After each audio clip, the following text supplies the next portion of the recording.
ജന്മാദ്യസ്തേതോന്യയാതിതരതച്ചാർത്തേഷ്വവിജ്ഞസ്വരാട് തേനേ ബ്രഹ്മഹൃദായ ആദികവേ മുഖ്യന്തയത് സൂരയ തേജോവാരിമൃതാം യഥാവിനിമയോ യത്രത്തിസർഗോ മുഷാധാംന സേന സദാ നിരസ്തകുഹകം സത്യം പരം ധീമഹി. നമസ്കാരം. സനാതന ധർമ്മസംഹിതകളിലെ വിജ്ഞാനശകലങ്ങൾ പങ്കുവയ്ക്കാനുള്ള നാദശ്രീ ചാനലിലെ മറ്റൊരു ഭാഗത്തിലേക്ക് എല്ലാവർക്കും സ്വാഗതം. പേര് ചാനൽ സബ്സ്ക്രൈബ് ചെയ്യാനും ലൈക്ക് ചെയ്യാനും ഓർമ്മപ്പെടുത്തിക്കൊള്ളുന്നു. സഹകരിച്ചവർക്കെല്ലാം നന്ദി രേഖപ്പെടുത്തിക്കൊള്ളുന്നു. ശ്രീമദ് ഭാഗവതത്തിൽ തൃതീയ സ്കന്ധം 16-ാം അധ്യായം ആണ് 30 ശ്ലോകം ആണ് പറഞ്ഞു വെച്ചത്. സനകാദികൾ ഭഗവാനെ കാണാൻ പോകുമ്പോൾ ജയവിജയന്മാർ തടയുകയും തുടർന്ന് ശപിക്കുകയും ചെയ്തു. ശാപത്തിനെ ഭഗവാൻ ശരിവെച്ചു. തുടർന്ന് സനകാദികൾ ബ്രാഹ്മണരും ബ്രഹ്മജ്ഞന്മാരും സാധക സിദ്ധി ലഭിച്ചവരും ആയതുകൊണ്ട് അവരെ ഭഗവാൻ കുറച്ച് സ്തുതിച്ചു. ഭഗവാനെ തിരിച്ച് അവരും കുറച്ച് സ്തുതിച്ചു. അങ്ങോട്ടും ഇങ്ങോട്ടും ബഹുമാനിക്കുക എന്ന് ഭഗവാനെ സംബന്ധിച്ച് ഭക്തന്മാരാണ് വലുത്, ഭക്തന്മാരെ സംബന്ധിച്ചോ ഭഗവാനാണ് വലുത്. അപ്പം അങ്ങോട്ടും ഇങ്ങോട്ടും ആ ഒരു ഭാവങ്ങളൊക്കെ കുറേ പറഞ്ഞു. 3 ജന്മങ്ങളെ കൊണ്ട് ഇവിടെ തന്നെ തിരിച്ചെത്താൻ ഭഗവാൻ അനുഗ്രഹം കൊടുക്കുകയും ചെയ്തു. ബ്രഹ്മതേജസ് സമർത്ഥോഭിഹന്തിൻ നേച്ചേ മദന്തുമേ, നിങ്ങൾക്ക് ക്ഷേമം ഭവിക്കട്ടെ. ബ്രഹ്മതേജസ്സിനെ ഒരിക്കലും ഞാൻ ചോദ്യം ചെയ്യില്ല. ഹന്തിൻ നേച്ചേ എന്ന് പറഞ്ഞാൽ ചോദ്യം ചെയ്യുക, ഹനിക്കുക, നിങ്ങളെ ശിക്ഷിക്കുക എനിക്ക് അർഹതയില്ല എന്ന് പറയുന്ന ഭഗവാൻ. എന്താ ശിക്ഷാച്ചാൽ ഞങ്ങൾക്ക് തന്നോളൂ എന്ന് പറഞ്ഞു അവർ. അങ്ങയുടെ ഭൃത്യന്മാരെ ഞങ്ങൾക്ക് വന്നിട്ട് ശപിക്കാനുള്ള അധികാരമുണ്ടോ എന്ന് ഞങ്ങൾക്ക് അറിയില്ല. അപ്പം അത് തെറ്റായെങ്കിൽ ക്ഷമിക്കണം എന്നല്ല പറഞ്ഞത്, അതിൻ്റെ ശിക്ഷ എന്താ വെച്ചാൽ വേഗം തന്നോളൂ എന്നാണ്. ഈ ഇളവ് എപ്പോഴും ഒരു ശാശ്വത പരിഹാരമല്ല, താൽക്കാലിക പരിഹാരം മാത്രമാണ്. അപ്പോൾ ഇളവ് ഞങ്ങൾക്ക് വേണ്ട, അപ്പം തന്നെ ആ ശിക്ഷ ഞങ്ങളും അനുഭവിച്ചോളാം. അപ്പോഴാണ് ഹന്തിൻ നേച്ചേ മതം തുമ്മേ, അയ്യോ നിങ്ങളെ ശിക്ഷിക്കുക ഞാനോ, അതിനെനിക്കെന്താ അധികാരമുള്ളത്? ബ്രാഹ്മണരുടെ വാക്ക് തന്നെയാണ് പരമം. അവർ വിളിച്ചോടത്ത് ഞാൻ വരണം, പിന്നെ എനിക്ക് എന്താണ് അവരേക്കാൾ അധികാരമുള്ളത് എന്ന് ഭഗവാൻ അവിടെയും ബ്രാഹ്മണർക്ക് വിധേയരായിട്ടാണ് സംസാരിച്ചത്. മയി സംരംഭയോഗേന നിസ്തീര്യ ബ്രഹ്മഹേളനം പ്രത്യേശതം നികാശം മേ കാലേന അൽപ്പീയ സാപുന. അസുരജന്മം കൈക്കൊണ്ടിട്ട് ദേഷ്യത്തോടു കൂടിയിട്ട് ഉള്ള ഭജനമാവും ഉണ്ടാവുക. അതിനൊരു ഭജനം ഉണ്ടോ? തീർച്ചയായിട്ടും ഉണ്ട്. വിദ്വേഷഭക്തിയെ പ്രാപിക്കുന്നേവരു ഭക്തി കൊണ്ടെന്നിൽ പ്രസാദിക്കില്ല അഖിലേശൻ. രാവണൻ ബുദ്ധിയില്ലാത്ത ആളല്ല, 10 തലയുടെ ബുദ്ധിയാണ്. ഭക്തി കൊണ്ട് എന്നിൽ പ്രസാദിക്കില്ല അഖിലേശൻ. ഇതാണ് ഈ വാക്യത്തെ ഓർത്തിട്ടാണ് പറയണത്. ഭക്തി കൊണ്ട് എനിക്ക് ഭഗവാനെ പ്രാപിക്കാൻ കഴിയില്ല. എന്നാൽ ദേഷ്യം കൊണ്ടെങ്കിൽ ദേഷ്യം കൊണ്ട്, ശത്രുതയും കൊണ്ടെങ്കിൽ ശത്രുതയും കൊണ്ട് ശരനെ പ്രാപിക്കണം.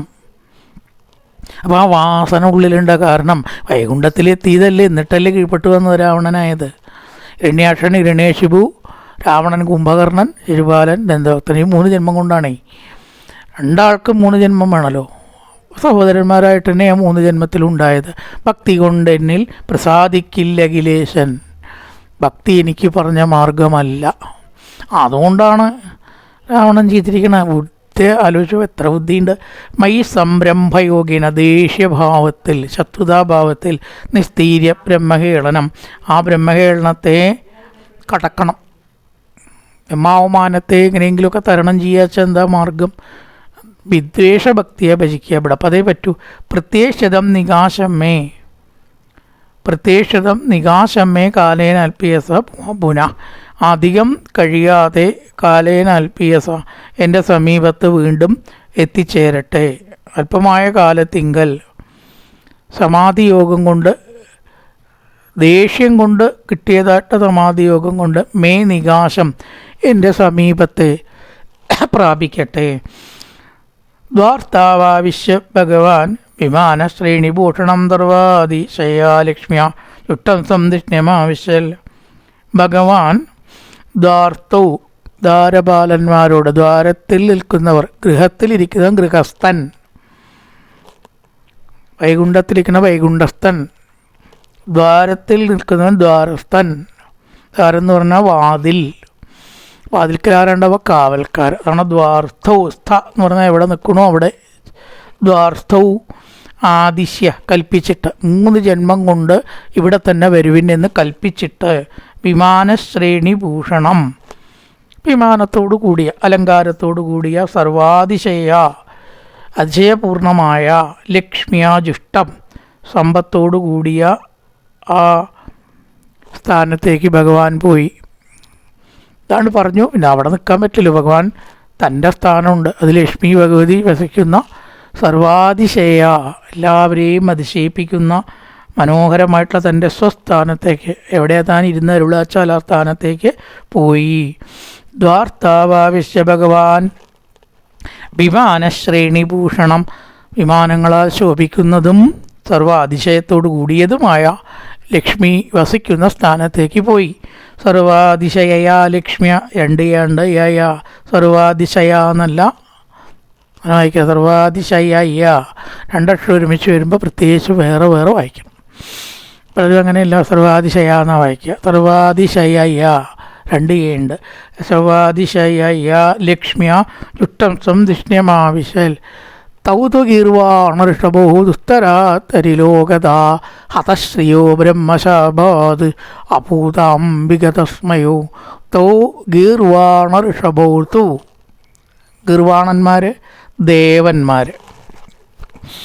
രാമായണം പറയുന്ന നാരായണീയത്തിൽ ഗീർവാണൈരർത്ഥ്യമാനോ ദശമുഖനിധനം. രാവണവധം പ്രാർത്ഥിച്ചു ആര്? ദേവന്മാർ. ഗീർവാണൈരർത്ഥ്യമാന. ഇപ്പം ഗീർവാണൻ ദേവന്മാർ. ദേവശ്രേഷ്ഠന്മാരാകട്ടെ ദുസ്തരാത് ബ്രഹ്മശാപാത്, കടക്കാൻ കഴിയാത്ത ബ്രാഹ്മണശാപം നിമിത്തം. കടക്കാൻ കഴിയാത്തൊരൊറ്റൊന്ന് ബ്രാഹ്മണശാപേ ഉള്ളൂ. ബ്രാഹ്മണശാപത്തിന് എതിരില്ല എന്ന് പറയണം. ആരാണ് ബ്രാഹ്മണൻ? വേദാധ്യയനം, സന്ധ്യാവന്ദനം, അതുപോലെ തന്നെ ഗായത്രി ജപം, ഇതൊക്കെ ഉള്ളവർ ബ്രാഹ്മണർ. ആർക്കുണ്ടോ അവർ ബ്രാഹ്മണർ, ജന്മം കൊണ്ടല്ല. ഗായത്രി ജപിക്കുന്ന ഒരാളുടെ മനസ്താപമോ നേടിയാൽ അതിന് യാതൊരുവിധ പരിഹാരവും ഇല്ല എന്നാണ് പറയണം. അതല്ല, അവരെ ഒന്നും ചെയ്യാൻ ആർക്കും പറ്റില്ല അത്ര. ഗായത്രി എന്ന് പറഞ്ഞാൽ തന്നെ അർത്ഥം ഗാനം ചെയ്യുന്നവനെ രക്ഷിക്കുന്നത് എന്നാണ്. ആ ഗായത്രി അവൻ്റെ അവസാനം വരെ അവൻ്റെ രക്ഷയ്ക്കായിട്ടുണ്ടാവും എന്നാണ്. അപ്പം അത്തരം ഒരാളെ ഉപദ്രവിക്കുകയോ അവരുടെ മനസ്താപം, എത്രയോ ഉദാഹരണം കേട്ടോ ഒക്കെ പറയാൻ പുറപ്പെട്ട കുറേ ഉണ്ട്, അതുകൊണ്ടാണ് പറയാത്തത്. ബ്രാഹ്മണശാപം കൊണ്ട് കഷ്ടം അനുഭവിക്കുന്നതും തലമുറയായിട്ട് ദുഃഖം അനുഭവിക്കുന്നവരുമായിട്ട് എത്രയോ ഉണ്ട്. ഉദാഹരണങ്ങൾ പറയുകയാണെങ്കിൽ ഒരുപാടുണ്ട് ആ കാര്യത്തെപ്പറ്റി പറയാച്ച. ഇവിടെ ആകുമ്പോൾ അത് വിസ്താരഭയത്താൽ പറയണില്ല. അത് നേടിയാൽ ഉള്ള ആ കുടുംബം അത്രയും ഉറപ്പിച്ച് പറയണത് അതുകൊണ്ടാണ്. തലമുറയായിട്ടായിരിക്കും ദുഃഖം അനുഭവിക്കുക. ഒരാൾ മാത്രമല്ല, അയാളുടെ പുത്രൻ എന്തായാലും അതിക്രമിക്കാൻ കഴിയില്ല. അതിക്രമിക്കാൻ പ്രതിക്രിയ ഇല്ല. അതുകൊണ്ടാണ് ദ്വാരകയടക്കം നശിപ്പിക്കാൻ ഭഗവാൻ വളരെ തലപോഞ്ഞ ആലോചിച്ചു എന്നാണ്. നശിക്കില്ല, ഭഗവാൻ തെറ്റിച്ചൊരു കാര്യം നശിക്കുമോ? പക്ഷെ ഒരു വഴിയുണ്ട്. അതെന്താ? അത് ബ്രാഹ്മണശാപം. അതിൽ നിൽക്കാത്ത ഒന്നുമില്ല, അതിൽ നശിക്കാത്തതൊന്നുമില്ല. എന്നാൽ അതന്നെ കിട്ടിക്കുക, തീരുമാനിച്ച് ആൺകുട്ടിയെ പെൺകുട്ടിയെ പ്രസവിക്കുക എന്ന് കൃത്രിമ വേഷം കെട്ടിയിട്ടുള്ള സാമ്പനെ, ആ സാമ്പനെ ആ കാര്യത്തിന് വേണ്ടി ബ്രാഹ്മണരോട് ചോദിച്ചു. അവർ ശപിച്ചു, ഫലിച്ചു. ഈശ്വരൻ സൃഷ്ടിച്ചപ്പെട്ട ദ്വാരകയടക്കം ഭസ്മാവും. ഭസ്മായില്ലെങ്കിലും വെള്ളത്തിൽ മുങ്ങി. അവ അതിക്രമിക്കാൻ കഴിയാത്ത ബ്രാഹ്മണശാപം ചിന്തിക്കണം വായിക്കുമ്പോഴേ. ഭേദുവായിട്ട് ഹരിലോകത, വൈകുണ്ഠലോകത്തിൽ നിന്ന് ഹതശ്രിയോ നശിച്ചുപോയി, അതപ്പതിച്ചു. പട്ടെ എത്തിയതാ വൈകുണ്ഠം. 4 ടെസ്റ്റ് ചെയ്തുള്ള പ്രൊമോഷനല്ല ഇത്. കുറച്ച് കാശുണ്ടാക്കി അല്ലെങ്കിൽ ഇലക്ഷനിൽ ജയിച്ചു അസ്ഥാനമല്ല ഇത്. അത് 5 കൊല്ലം കഴിഞ്ഞാൽ ഇറങ്ങിപ്പോണം. മുഖ്യമന്ത്രിയുടെ മുമ്പിലൊരു പേരുണ്ടാവും, മുൻ. അത്രയേ ഉള്ളൂ. 5 കൊല്ലം കഴിഞ്ഞ് പോയാൽ മുൻ മുഖ്യമന്ത്രിയായി. അല്ലച്ചാലോ പ്രതിപക്ഷ നേതാവ്. അതൊന്നുമല്ല. ഇത് എത്താൻ നല്ല പാടുണ്ട് വൈകുണ്ഠത്തിലേക്ക്. ഏത് ടെസ്റ്റാണ് എഴുതേണ്ടത് നിശ്ചയില്ല. അമാതിരിയാണ്. അവിടുന്ന് എവിടേക്ക് എത്തി? ഈ സാധാരണ ലോകത്തിലേക്ക് കീഴ്പ്പെട്ട് അതപ്പതിച്ചു. ഹതശ്രിയൗ ബ്രഹ്മശാപാത്, ബ്രാഹ്മണശാപം കൊണ്ട് നശിക്കപ്പെട്ട തേജസ്സോട് കൂടിയിട്ട് എല്ലാ തേജസ്സും നശിച്ച് വിഗതസ്മയോ, അവർക്ക് വല്ലാത്ത സങ്കടം തോന്നി, വല്ലാത്ത കുറ്റബോധം തോന്നി. വിഗതസ്മയോ, അപ്പം തന്നെ തീർന്നിരിക്കണു അഹങ്കാരമൊക്കെ. പിന്നെ ജന്മത്തിൽ കിട്ടിയപ്പോൾ അഹങ്കരിച്ചതിന് അങ്ങോട്ട് പ്രാപിക്കണം, അതിന് വേറെ വഴിയില്ല. ഈശ്വരഗത്യ അഹങ്കാരികളായി തീർന്നതാണ്. ഈ ശാപം കൊണ്ട് അവരുടെ അഹങ്കാരം തൽക്കാലം തീർന്നിരുന്നു, ഒന്നും വേണ്ടിയിരുന്നില്ല എന്ന് തോന്നി. പക്ഷെ പറഞ്ഞിട്ട് കാര്യമില്ല, ചിലതൊക്കെ മനസ്സിന്ന് വിട്ടാൽ, നാവുമെന്ന് വിട്ടാൽ അസ്ത്രം, വില്ലിന്ന് വിട്ടാൽ വല്ല വഴിയുണ്ടോ, അതുപോലെ ആയി തീർന്നു. വിഗതസ്മയോ, അപ്പം തന്നെ അവരുടെ മനസ്സ് വിനയായി തീർന്നു. തഥാ വികുണ്ഠതിഷണാത്തയോർനിപതമാനയോ ആഹാകാരോ മഹാനാസീത് വിമാനാഗ്രേഷു പുത്രക. വികുണ്ഠതിഷണാത്, വൈകുണ്ഠത്തിൽ നിന്ന്, തയോ നിപതമാനയോ, അവർ വീഴുമ്പോൾ അല്ലാത്തൊരു അവസ്ഥയാണത്. പുത്രക, പുത്രന്മാരെ, മഹാൻ ആഹാകാര, വിമാനാഗ്രേഷു, വിമാനങ്ങളിൽ വസിക്കുന്നവർ, വല്ലാത്ത കഷ്ടം എന്ന് പറഞ്ഞു. ഹാ ഹാ കാരോ, ഹാ ഹാ, ഇങ്ങനെ ഭവിച്ചല്ലോ, ഇത്രയൊരു വിപത്ത് ഇവർക്ക് വന്നല്ലോ, ഇങ്ങനൊരു വിപത്ത് ലോകത്തിൽ വന്നല്ലോ. ഈ 3 ജന്മം ഇവർ കാട്ടിക്കൂട്ടണ വിഷമങ്ങൾ ലോകം കാണണേ. ഹിരണ്യാക്ഷനായാലും ഹിരണ്യേശ്വരായാലും ചിലർ ദ്രോഹമാണോ ചെയ്തത്? അതുമാവാം ഹാഹാകാരത്തിൻ്റെ അർത്ഥം. ചിരാഞ്ഞി ലോകം എന്തെല്ലാം കാണേണ്ടിയിരിക്കണു, ഇങ്ങനൊരു ഗതി ഇവർക്ക് വന്നല്ലോ. ഹാഹാ, അർത്ഥം പലതുമാണ്, എങ്ങനെ വേണച്ചാൽ വ്യാഖ്യാനിക്കാം. ഹാഹാകാരോ മഹാനാസീത്, വലിയ ശബ്ദം ഉണ്ടായി. ഹാഹാ, ഇങ്ങനൊരവസ്ഥ വന്നല്ലോ ലോകത്തിന്. വിമാനാഗ്രേഷു പുത്രക താവേവക്യതുനാ പ്രാപ്തോ പാർഷദപ്രവരോ ഹരേ തിതേ ജഡര നിർവിഷ്ടം കാശ്യപം തേജ ഉൽപ്പണം.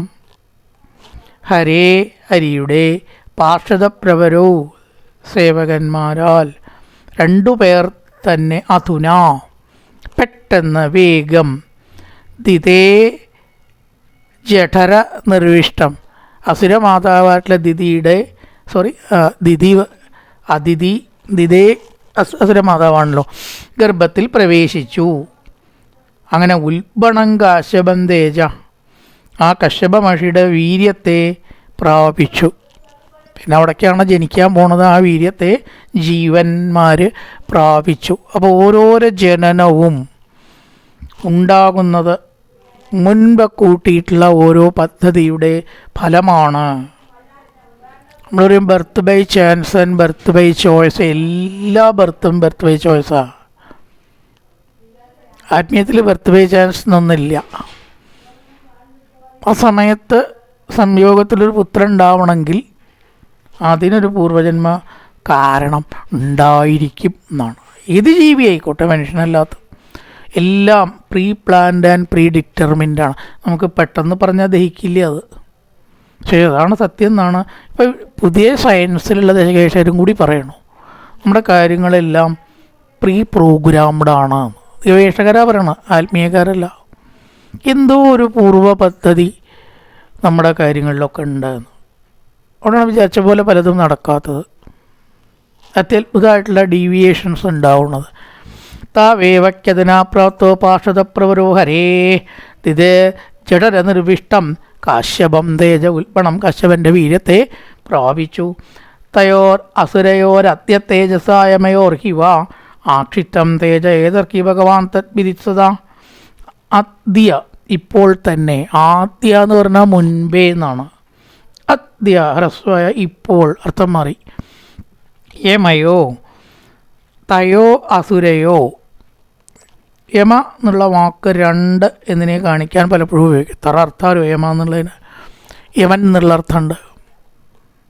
യമം വേറെ പല അർത്ഥങ്ങളുണ്ട്. യമ നിയമങ്ങൾ എന്നുള്ള അർത്ഥമുണ്ട്. സന്ദർഭത്തിന് എന്താ അർത്ഥം ഒന്ന് സന്ദർഭത്തിൽ വേറെ അർത്ഥം പറഞ്ഞാൽ ഒക്കെ ബദ്ധാവും ഇല്ലേ. ഇവിടെ യമയോ തയോ അസുരയോ ഏവ, ഈ 2 അസുരന്മാരാകട്ടെ അവരുടെ തേജസ പ്രഭാവത്താൽ, വ തേജ, നിങ്ങളുടെ പ്രഭാവം നിസ്സാരമാക്കപ്പെട്ടു. ആരുടെ പ്രഭാവം? ദേവന്മാർ ബ്രഹ്മാവിനോട് പറഞ്ഞു. ബ്രഹ്മാവ് പറഞ്ഞു കൊടുക്കുകയാണ് സന്ദർഭം. കഥ പറയണത് ആരാന്ന് ഇടയ്ക്കിടയ്ക്ക് ഓർക്കണം, ബ്രഹ്മാവാണ്. അതിനെ വിതുരർക്ക് മൈത്രേയർ പറഞ്ഞു കൊടുക്കുകയാണ്. പറയുന്നത് ബ്രഹ്മാവാണ്. ആരോട്? ദേവന്മാരോട്. എപ്പോൾ? ആരോട് എപ്പോൾ പറഞ്ഞു? ലോകത്തിൽ ഒരുപാട് ദുർനിമിത്തങ്ങൾ കണ്ടപ്പോൾ ആണ് സന്ദർഭം. കണ്ടപ്പോൾ ദേവന്മാർ ബ്രഹ്മാവിനോട് കാരണം ചോദിക്കുകയും അതിനുത്തരമായിട്ട് ബ്രഹ്മാവ് പറയുന്നതുമാണ് സന്ദർഭം. ശരി, ഇപ്പോൾ ബ്രഹ്മാവ് പറഞ്ഞു കൊടുക്കണു, ദേവന്മാർ ചോദിച്ചതിന് ഉത്തരമായിട്ടാണ് ചോദിക്കാനുള്ളൂ. കാരണം എന്താണ്? ഒരുപാട് ഉൽബണവും ഒരുപാട് ദുർനിമിത്തങ്ങൾ അവിടെ കണ്ടു. ആക്ഷിത്തം തേജ ഏതർഗി ഭഗവാൻ തത് വിദിത്സതി. നിങ്ങളുടെ ദേവന്മാരുടെ പ്രഭാവം തേജസ്സില്ലാതായി. ഇപ്പോൾ ആർക്കാവും ജയം? അസുരന്മാർക്കാണ്. കാരണം അവർ ചില്ലറക്കാരല്ല, ഒന്നിനും കൊള്ളാത്തവരല്ല. അസുരനും ഹിരണ്യേശിവും ഹിരണ്യാക്ഷനൊന്നും വൈകുണ്ഠത്തിലത്തെ കാവൽക്കാരായിരുന്നു, എവിടത്തെങ്കിലും അല്ല. ഇത് കാശ് കൊടുത്താൽ കിട്ടുന്ന ജോലിയല്ല, പ്രഭാവം കൊണ്ടോ സ്വാധീനം കൊണ്ടോ കിട്ടുന്ന ജോലിയല്ല. ആണോ? അത്രത്തോളം ജന്മജന്മാന്തരങ്ങളിൽ അവർ സാധന അനുഷ്ഠിച്ചിട്ട് കിട്ടിയ സ്ഥാനമാണ്. കൂക്കി വിളിച്ചിട്ട് ജനങ്ങളുടെ വോട്ട് നേടിയാലും കിട്ടില്ല. ഈ സ്ഥാനം അങ്ങനെയൊന്നും കിട്ടില്ല. ഇത് ഉഗ്രമായിട്ടുള്ള സാധനകളും പ്രാർത്ഥനകളും അനുഷ്ഠിച്ചതുകൊണ്ട് മാത്രം കിട്ടുന്നത്. മനസ്സ് ശുദ്ധാവും വേണം. അവർ അസുരന്മാരാകുമ്പോൾ ലേശൊരു പ്രഭാവം അവർക്കുണ്ടാവും. അതുകൊണ്ടാണ് ബ്രഹ്മാവ് നിങ്ങളുടെ തേജസ് ഇപ്പോൾ മങ്ങും തൽക്കാലം, അല്ലാണ്ട് വഴിയില്ല. അതാണ് ഇപ്പോൾ നിങ്ങൾ കണ്ടുകൊണ്ടിരിക്കുന്നത് എന്ന് പറഞ്ഞ് പഴയ കഥ ദേവന്മാരോട് പറയുന്നതായിട്ടാണ് വിവരിക്കുന്നത്. ഞാൻ വിവരിക്കുന്നത് വിശ്വസ്ഥിതിലയോദ്ഭവഹേതുരാദ്യോ യോഗേശ്വരർ അഭിതുരത്തയോഗമായ ക്ഷേമം വിദാസ്യതി സനോ ഭഗവാൻ ത്യദീശ തത്രാസ്മദീയ വിമൃശേന കിയാനിഹാർത്ഥ. വിശ്വസ്യ സ്ഥിതി ലയോദ്ഭവഹേതുരാദ്യോ. ഉപമയാണ് ഇവരെങ്ങനെ ജനിച്ച് വളർന്നത് അല്ലെങ്കിൽ പ്രവർത്തിച്ചത്. ലോകത്തിൻ്റെ ഉദ്ഭവത്തിനും കാരണഭൂതനായ ആദ്യ ഭഗവാൻ. ആദ്യ ഉണ്ട്, നേരത്തെ അദ്യ എന്ന് പറഞ്ഞു, ഇപ്പോൾ ആദ്യ എന്ന് പറഞ്ഞു. രണ്ടാണ്. അദ്യ ഇപ്പോൾ ആദ്യ, ആദിയിലുള്ളവനും. ആദി എന്നുള്ള അർത്ഥം തന്നെ. യോഗേശ്വരന്മാരാൽ കടക്കാൻ പ്രയാസമുള്ള ഉള്ളവരും. യോഗേശ്വരേരപി ദുരത്യയ യോഗമായ. ദുരത്യയം നേരത്തെ പറഞ്ഞു കടക്കാൻ കഴിയാത്ത. ബ്രഹ്മശാപം ദുരത്യയായിട്ടുള്ളതാണ് എന്ന് പറഞ്ഞല്ലോ. അവിടെ ഈ വാക്കുവന്ന് ദുരത്യയം. ഇവിടെ ഭഗവാന്റെ തേജസ് ആക്രമിക്കപ്പെടാൻ കഴിയാത്തവരോട് കൂടിയ, യോഗേശ്വരന്മാർക്ക് പോലും കടക്കാൻ കഴിയാത്ത ഈശ്വരൻ ക്ഷേമം വിദ്യാസ്ഥിതി, ക്ഷേമം ഉണ്ടാക്കും. ഇതിന് പരിഹാരം കാണാൻ, അല്ലയോ ദേവരെ, എനിക്കൊന്നും സാധ്യമല്ല എന്ന് പറയുകയാണ് ബ്രഹ്മാവ്. പലതരത്തിലുള്ള തിത്തിത്തിരി സംഹാര കാര്യങ്ങളെ നടത്തുന്ന ത്രിഗുണാധിപനായ ഭഗവാൻ ഇതിന് വഴി കാണട്ടെ. എങ്ങനെ ഹിരണ്യാക്ഷൻ്റെയും ഹിരണ്യേശ്വരി ഉപദ്രവം ഇല്ലാണ്ടാക്കും, ജനങ്ങളെ രക്ഷിക്കുമെന്നത് ഈശ്വരൻ തന്നെ കാണട്ടെ. യോഗേശ്വരേ അഭിദുരത്തയ യോഗമായ സർവമായയ്ക്കും അപ്പുറത്ത് ഉള്ള മായാധീശൻ. ഏത് മായ പ്രയോഗിച്ചാലും നിഷ്പ്രഭമാവും ഭഗവാനിൽ. മായ പ്രവർത്തിക്കുമോ? ഇല്ല.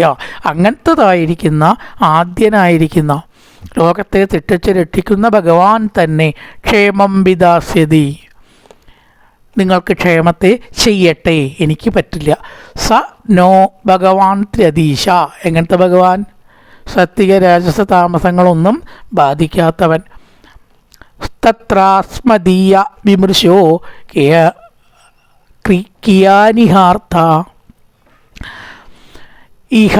ഈ കാര്യത്തിൽ അസ്മദ്വിതീയ വിമർശേന, നമ്മളുടെ ആലോചന ഒന്നും നടക്കില്ല. നമുക്ക് ആലോചിക്കാനായിട്ടോ പരിഹരിക്കാനോ സാധ്യമല്ല എന്നർത്ഥം. അസ്മാത് അതീയ വിമർശേന കിയാനിഹാർത്ഥ. നമ്മളിപ്പോൾ വിചാരിച്ചിട്ട് ഇതിനെന്താ കാര്യം? ഭൂമികുലുക്കം വരികയാണ്, ഒരാളോ രണ്ടാളോ വിചാരിച്ച് വല്ല വഴിയുണ്ടോ? പ്രകൃതിക്ഷോഭം വരികയാണ്, ഒരാളോ രണ്ടാളോ വിചാരിച്ചിട്ട് വല്ല വഴിയുണ്ടോ? അതുപോലെ നമ്മൾ വിചാരിച്ചാൽ എന്ത് ചെയ്യാൻ പറ്റും ദേവന്മാരെ? തത്ര അസ്മദീയ വിമർശേന, നമ്മുടെ പരാക്രമം കൊണ്ട് എന്ത് നടക്കും എന്ന് ചോദിക്കുകയാണ്. കിയാനിഹാർത്ഥ എന്നും പറഞ്ഞ് 36-ാമത്തെ ശ്ലോകത്തോട് കൂടിയിട്ട് 16-ാം അധ്യായം അവസാനിപ്പിച്ചിരിക്കുകയാണ്. അതിൻ്റെ പാരായണമാണ് നമുക്ക് നോക്കേണ്ടത്. ഹരേ രാമ രാമ രാമ ഹരേ ഹരേ, ഹരേ കൃഷ്ണ കൃഷ്ണ കൃഷ്ണ ഹരേ ഹരേ, ഹരേ രാമ രാമ രാമ ഹരേ ഹരേ, ഹരേ കൃഷ്ണ കൃഷ്ണ കൃഷ്ണ ഹരേ ഹരേ. അഥ ഷോഡശോധ്യായ. ബ്രഹ്മോവാച ഇതി തത്കൃണതാം തേഷാം മുനീനാം യോഗധർമ്മിണാം പതിനന്ദ്യജഗാദേദം നിഗുണ്ടനിലയോ വിഭൂഷി. ഭഗവാനുവാച ഏതൗതോപാഷ്ടദോ മക്യഞ്ജയോ വിജയേവ ച തദർത്ഥീകൃത്യ മാം യദ്ദോപക്രാദാമതിക്രമാൽ യത്തേതത്തയോർത്തൃതോ ദണ്ഡോ യസ്ത്വേതയോർത്തൃതോ ദണ്ഡോ ഭവദ്ഭിർമാമനുപ്രതേകീ സ ഏവാനുമതോത്മാവിരുമനയോ ദേവകേളനാൻ തദ്ദ പ്രസാദയാമ്യത്യ ബ്രഹ്മദേവം പരം കിമേ തദ്വീത്യ ആത്മകൃതം മന്യേ യസ്തപുംബരസകൃത എന്നാമാനുച ഗൃഹാദി ലോകോ പ്രത്യേകതാകസിസോ അസാധുവാദത്തക്കീർത്തിം ബന്ധിത്തജമിവാമയ. എൻ്റെ ഭക്തന്മാരായ ബ്രാഹ്മണരെ ദ്രോഹിച്ചവരോട് ഞാൻ അവർക്ക് ശിക്ഷ കൊടുക്കുന്നത് ഞാൻ തടയില്ല. എപ്രകാരം ത്വക്ക് രോഗം ബാധിച്ചാൽ ത്വക്കിന് അഭംഗി ഉണ്ടാവുമോ, ഇതാണ് ഹന്തി ത്വചം ഇവ ആമയൻ രോഗം, ത്വക്ക് രോഗം ത്വക്കിനെ നിഷ്പ്രഭമാക്കുന്നത്.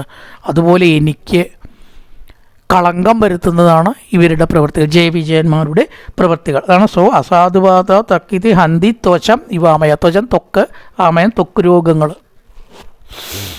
യസ്യാമൃതാമലേശമണാവകാശസ്യ പുനാതി ജഗദാശപചാത്മികുണ്ട ശോകം തവദ്യ ഉപലത്തീർത്ഥകീർത്തിർചിന്യാം സുബാഹും അപി പ്രതികൂലവൃത്തിയും. ആരായാലും എൻ്റെ കൈയാണെങ്കിലും ഞാൻ വെട്ടും. യത്സേവയാ ചരണപത്മപവിത്രരേണും സദ്യക്ഷത അഖിലമലം പ്രതിലബ്ധശീലം നശീർ വിരക്തം അഭിമാം വിജഹാദി യസ്യാ പ്രേക്ഷാളവാർത്തൈതരേ നിയമാൻ വഹന്തി. നാഹം തദാഗ്നി യജമാനക വൈ വിദാനി ശോചധൃത പ്ലുത മദൻ ഹുതഭുമുഖേന ബ്രാഹ്മണത്തെ മുഖതച്ചരതോനുഘാസ തുഷ്ടമയ്യവകിതേ നിജകർമ്മഭാഗി. അഗ്നിയിൽ ഹോമിച്ചതുകൊണ്ട് ഹോമം നടത്തുന്നതിനേക്കാൾ എനിക്കിഷ്ടം സജ്ജനങ്ങളെ ബഹുമാനിക്കുന്നതിലാണ്.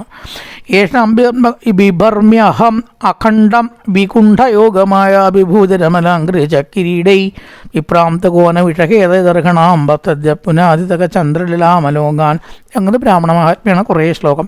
ഏമേ തനൂം നിജവരാൻ ദുഗതിർമദീയ ഭൂതന്നലബ്ധശരണാനി ച ഭേദബുദ്ധ്യ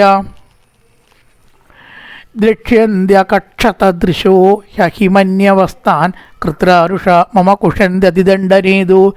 ഏ ബ്രാഹ്മണാൻ മൈതിയാ ക്ഷിപതോ അർച്ചയന്ത തുഷ്യത്തദാത്മിതസുതോഷിതപത്മവക്ത്രാः വാണ്യാനുരാഗലയ ആത്മജവത്കൃണന്ത സംബോധയന്ത്യഹമിവ സംബോധയന്ത്യഹം ഇവാഹം ഉപാകൃതസ്ഥൈः തന്മേതഭർത്തുരവസായമലക്ഷമാണോ യുഷ്മത്പരിക്രമഗതിം പ്രതിപത്യ സത്യ ഭൂയോ മോഹം ദിഗമിതാം തദ്നിഗ്രഹോ മേ ഏൽക്കൽപതാമജരതോ ഹൃദയോർപ്പിവാസ. ബ്രഹ്മോവാച അതത്തസ്യോചതിൻ ദേവാമിഷികുല്യാന്തരത്വതിന്നാത്മന്യദട്ടാനാം ദേഷാമാപ്യതൃപ്യത സതി വ്യാജായ ശൃണ്ണന്തോ ലഗ്ഗുർവർത്തകരാമികാഖ്യാഗാതഗംഭീരാം നവിദുത്തച്ചികീക്ഷിതവേ യോഗമായ അരുദ്ധഭാരമേട്യമഹോദയം റോജുപ്രാഞ്ജലിയോ വിപ്രാ പ്രകിട്ട ക്ഷുഭിതർഭജാർഷയവൂചു. ഋഷിമാർ ഭഗവാനോട് പറയുന്നു, സനകാദികൾ ശപിച്ചത് തെറ്റായോ? ന വയം ഭഗവൻ വിത്മത്തവ ദേവ വികർഷിതാൻ കൃതോമേനും ഗ്രഹച്ഛേദിയതത്യക്ഷപ്രഭാഷതേ ബ്രഹ്മണ്യത്യപരം ദേവം ബ്രാഹ്മണാഖിലതേ പ്രഭോ വിപ്രാണാം ദേവദേവാനാം ഭഗവാനാത്മദേവതന്തത്വ സനാതനോ ധർമ്മോ രക്ഷദേവനുഭിത്തവ ധർമ്മസ്യ പരമോ നിർവികാരോ ഭവാൻ മതാ. ശരണം പ്രാപിച്ചവർ ഈ സജ്ജനങ്ങളെ അങ്ങ് രക്ഷിച്ചിട്ടില്ലെങ്കിൽ പിന്നെ ധർമ്മത്തിന് എന്താണ് ഭഗവാനെ അർത്ഥം? തരന്തിക്കഞ്ചതാമൃത്യനിവൃത്തായ ജനഗ്രഹാൽ യോഗിനസ് ഭവാൻ കിംസൽ അനുഗ്രഹിക്കേത യത്പരൈ എംബൈ വിഭൂതിരുപയാ തനുവേലമന്യേനർത്താത്തപാദരേണു തന്യാർപ്പിതാംഗ്രി തുളസി നവദാമധാംനോ. നവദാമം മാല, ദാമം എന്ന് പറഞ്ഞാൽ മാല. നവദാമധാംനോ തന്യാർപ്പിതാംഗ്രി തുളസീ നവദാമധാംനോ ലോകമധുപദപദേരിവ കാമയാനായത്താം വിവിക്തചരിതർ അനുവർത്തമാനാത്യാർജിത പരമഭാഗവത പ്രസംഗ തത്തം ദ്വിജാനുപദ പുണ്യരജ പുനീത ശ്രീവർഷലക്ഷ്മ കിമക ഭഗവാജനസ്ത്വം ധർമ്മസ്യത്തെ ഭഗവതത്യുഗത്രിഭിസ്തേ പത്നിച്ചരാചരമിദം ദ്വിജദേവതാർത്ഥം നൂനം ഭൃതം തദഭിഘാതിരജത്തമച്ചാതത്തേന നാവരതയാതനുവാദിനസ്യ ത്രിയുഗം കൃതം തേതാദാവരം എന്നീ 3 യുഗങ്ങളിൽ കലിയിലൊറ്റ അവതാരമേ ഉള്ളൂ. വലിയ അവതാരം അല്ലായിട്ടല്ല പലപ്പോഴും അതിനെ പറയാം. അപ്പോൾ ആ അവതാരങ്ങൾ എടുത്ത് ലോകത്തെ രക്ഷിക്കുന്ന ഭഗവാനെ പ്രകീർത്തിക്കുകയാണ് അവർ. നത്വം ദ്വിജോത്തമ കുലം വിധിക ആത്മഗോപങ്കോപ്ത വൃഷ സ്വർഗണേന സസൂതേന തരുഗേവ നക്ഷതി ശിവത്തവ ദേവവന്ദ ലോകോ ഗ്രഹിട്ടഋഷഭസ്യഹി തത് പ്രമാണം തത്തേനുബീട്ടം ഇവ സത്വനിധിത്രോക്ഷേമഞ്ജനായ നിജശക്തിവിരുദ്ധധാരേ നൈതാവതാപ്തിപദവിശ്വഭർത്തൃ തേജക്ഷദന്തവനതസ്യ വിനോദ യം വാനയോർദ്ധമമധീശ ഭവാൻമിതത്തെ വൃത്തിന്നുവ തദനുമന്നകിനുമേളീകം അസ്മാസുവായ ഉചിതോ ീയതാം തദണ്ഡോയേനാഗസോ വയം അംകിൽഭിഷേണാചി ഭഗവാനുവാചയതോ സുരേതരഗതിം പ്രതിബദ്ധതത്വം ഡംബസംപ്രതമാത്യനുബദ്ധയോഗൗ ഭൂയസ്സകാശം ഉഭയാസ്തത ആശു യോ വശാഭോമൈവ നിബദ്ധതദേവ സുരേതരഗതി ഇവർ പ്രാപിക്കട്ടെ. ഇവർക്ക് 3 ജന്മം ലോകത്തിലെടുക്കണം ഭൂമിയിൽ. ബ്രഹ്മോ വാച അതദേവനയോദിട്ടാനയനാനന്ദവാദം വൈകുണ്ഠം തദധിഷ്ഠാനം വികുണ്ഠം ച സ്വയം പ്രഭും ഭഗവന്തം പരിക്രമ്യ പിണവത്യാനുമാന്യ ചാപതിജഗ്മു പ്രമൃതാസം സന്തോ വൈഷ്ണവിം ശ്രിയം. ഭഗവാനെ അവർ പ്രദക്ഷിണം വെച്ചു.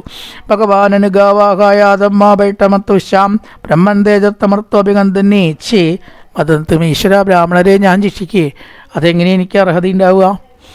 ഞാനതിന് ആഗ്രഹിക്കുന്നില്ല. ഹന്തിന്നേച്ചേ മതം തുമേ ഏതത് പുരേവ നിത്തിട്ടണ്ടമയാ കുർത്തയായതാ പുരാപപാരിതാരി വിശന്തീമയ്യു ഭാരതി. അത് വ്യാഖ്യാനത്തിൽ പറഞ്ഞില്ലാത്തൊരു കാര്യമാണ് തോന്നുന്നു. വിട്ടതാണോ അറിയില്ല, ശ്ലോകം അവിടെ വന്നില്ലേ അറിയില്ല. ചില ഗ്രന്ഥത്തിൽ ചില ശ്ലോകം ഉണ്ടാവില്ലേ. ലക്ഷ്മി ദേവി പുറത്തേക്ക് പുറപ്പെട്ടപ്പോൾ കൂടി ഇവർ തടഞ്ഞു. അത്ര അതാണ് അവിടെ പറഞ്ഞത്. രമയാ രമാലക്ഷ്മി. അതെ, തോന്നിയ പോലെ ഇവിടുന്ന് പോകാനും വരാനൊന്നും പറ്റില്ല. ഇവിടെ രജിസ്റ്ററിൽ ഒപ്പിട്ട് ഞങ്ങളുടെ സമ്മതം വാങ്ങി ഞങ്ങളോട് പറഞ്ഞിട്ട് വേണം പോകാൻ എന്ന് രമയോട് ഇവരൊരിക്കലും പറയുണ്ടായി. ഞാൻ പറഞ്ഞില്ല തോന്നുന്നു. പോട്ടെ, 30-ാമത്തെ ശ്ലോകത്തിൽ അവിടെ ഉണ്ട്, ആ ഗ്രന്ഥത്തിലുണ്ടോയെന്നറിയില്ല.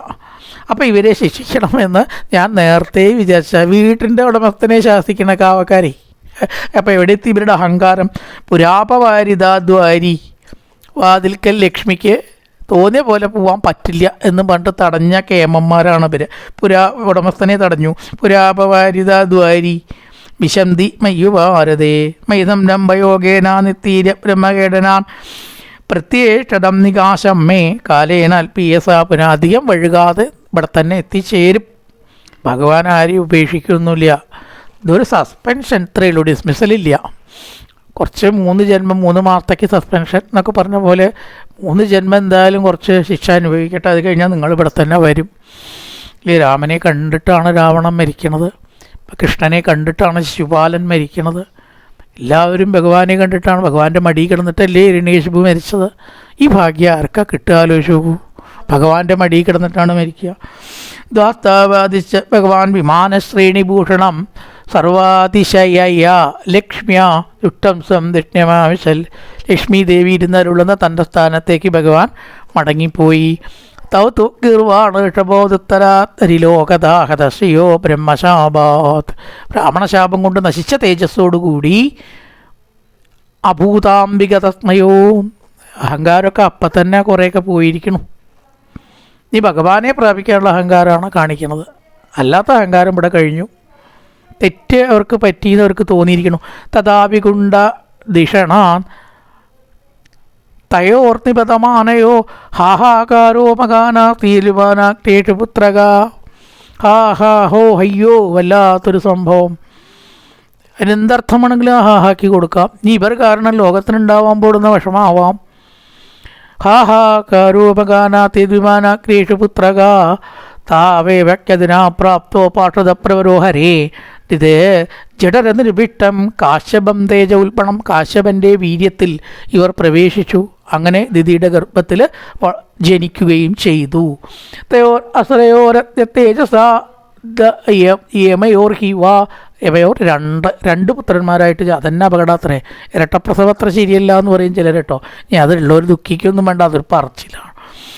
ആക്ഷിത്തം തേജയേതർഹി ഭഗവാൻ തർവിധി സതി വിശ്വസ്തയസ്ഥിതിലയോത്ഭവകേതുരാത്യോ യോഗേശ്വരേ അഭിദുരത്യയോഗമായ ക്ഷേമം വിദാസ്യതി സ നോ ഭഗവാൻ ത്യദീശ തത്ര സ്മൃതീയ വിമൃശേന കിയാനിഹാർത്ഥ. ഭഗവാൻ തന്നെ ഈ പ്രശ്നത്തിനെ നേരിടണം. 3 ജന്മമാണ് ഉണ്ടാവാൻ പോണത്. നമുക്ക് എന്ത് ചെയ്യാൻ കഴിയും? കിയാനിഹാർത്ഥ, നമുക്ക് എന്ത് ചെയ്യാൻ കഴിയും? പ്രാർത്ഥിക്കാം. ഇത് ശ്രീമദ് ഭാഗവതേ മഹാപുരാണേ പാരമകം സംവിധായാം തൃതീയസ്കന്ധേ ഷോഡശോധ്യായ സർവത്ര ഗോവിന്ദനാമ സങ്കീർത്തനം. ഗോവിന്ദ ഗോവിന്ദ.